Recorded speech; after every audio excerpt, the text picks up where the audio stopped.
बिहार प्रभारी भूपेंद्र यादव और प्रदेश अध्यक्ष संजय जायसवाल पहुंचे थे। तीनों नेताओं के बीच करीब आधे घंटे तक बंद कमरे में खास बातचीत की गई। हालांकि बैठक के बाद बाहर निकले तीनों नेताओं ने ये कहा कि यह एक औपचारिक बैठक थी, लेकिन हालात बताते हैं कि अरुणाचल प्रदेश में 6 जेडीयू विधायकों के बीजेपी में शामिल होने के बाद उत्पन्न हुए दोनों दलों के बीच की खटास को दूर करने की कोशिश की गई। सूत्रों की माने तो भूपेंद्र यादव और डॉक्टर संजय जायसवाल ने इसी खटास को दूर करने के लिए जदयू के राष्ट्रीय अध्यक्ष से मुलाकात की थी। इसके साथ ही तीनों नेताओं के बीच बिहार में मंत्रिमंडल विस्तार और विधान परिषद के लिए सीटों के बंटवारे पर भी चर्चा हुई। हालांकि मुलाकात के बाद सभी नेताओं ने इसे सिर्फ औपचारिक मुलाकात बताते हुए सवालों से बचने की कोशिश की। बीजेपी के राष्ट्रीय महामंत्री और बिहार प्रभारी भूपेंद्र यादव ने कहा कि बिहार में बीजेपी, जेडीयू, हम और वीआईपी पार्टी की सरकार नीतीश कुमार के नेतृत्व में मजबूती से चल रही है। उन्होंने कहा कि लोगों को कोरोना वैक्सीन देने के लिए बिहार समेत पूरे देश में मजबूती से तैयारी की जा रही है। वहीं जेडीयू के राष्ट्रीय अध्यक्ष आरसीपी सिंह ने कहा कि मंत्रिमंडल विस्तार को लेकर कहीं कोई विवाद नहीं है। समय आने पर मंत्रिमंडल विस्तार की जानकारी मीडिया को दी जाएगी।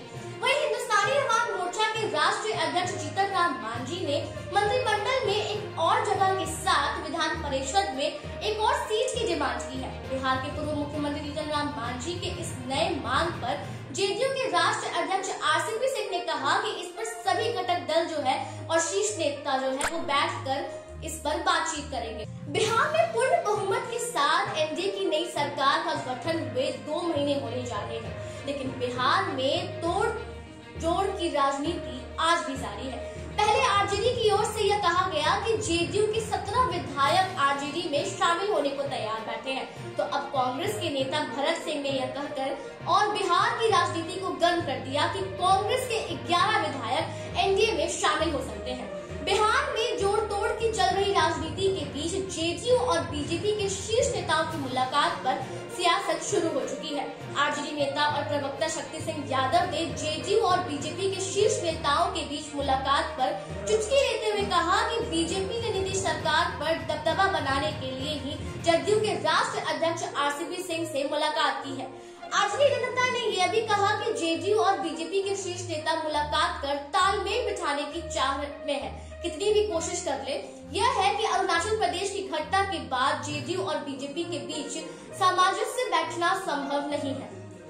बिहार में राजनीतिक गहमागहमी के बीच बीजेपी के राष्ट्रीय महामंत्री सांसद सह बिहार प्रभारी भूपेंद्र यादव के साथ प्रदेश अध्यक्ष डॉक्टर संजय जायसवाल और बिहार के दोनों उप मुख्यमंत्री तारकिशोर प्रसाद और रेणु देवी ने देर शाम मुख्यमंत्री से मिलने उनके आवास पहुंचे। मुख्यमंत्री नीतीश कुमार से मिलने के बाद वापस लौटने पर भी बीजेपी के किसी भी नेता ने मीडिया से बात नहीं की। हालांकि सूत्रों का कहना है कि मुख्यमंत्री मंत्रिमंडल विस्तार से लेकर विधान परिषद और कांग्रेस और आरजेडी में टूट को लेकर के लगाए जा रहे कयास पर चर्चा हुई।